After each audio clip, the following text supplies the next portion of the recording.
Ano ho yung mga benepisyo at potensyal nitong nasabing pagkakaroon ng prenuptial agreement?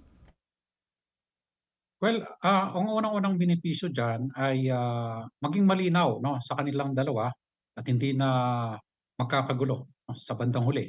Like for example, kung halimbawa na-dissolve na yung marriage nilang dalawa 'no, Mhm, malinaw na, nakadetalyado na kung ano ba ang, ah, paghahati-hatian nila 'no, mhm, at kung anong property ang mapunta kay ganito mhm, at anong property ang puwede nilang pagsaluhan 'no, depende sa kung ano man ang property regime na kanilang napagkasunduan mhm, do'n sa tinatawag na prenuptial agreement. mhm, Pangalawa, mas, okey din kung talagang mayroong prenuptial, agreement mhm, para nang sa gano'n ay, kung halimbawa yung isang partido ay mhm, baon sa utang mhm, 'no, mhm. maging malinaw yon na hindi naman magiging, ah,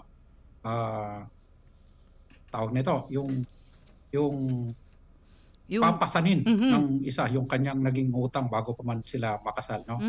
So, mhm. may mga bagay-bagay na kailangang pag-usapan at, kailangang pagkasunduan sa tinatawag na prenuptial agreement.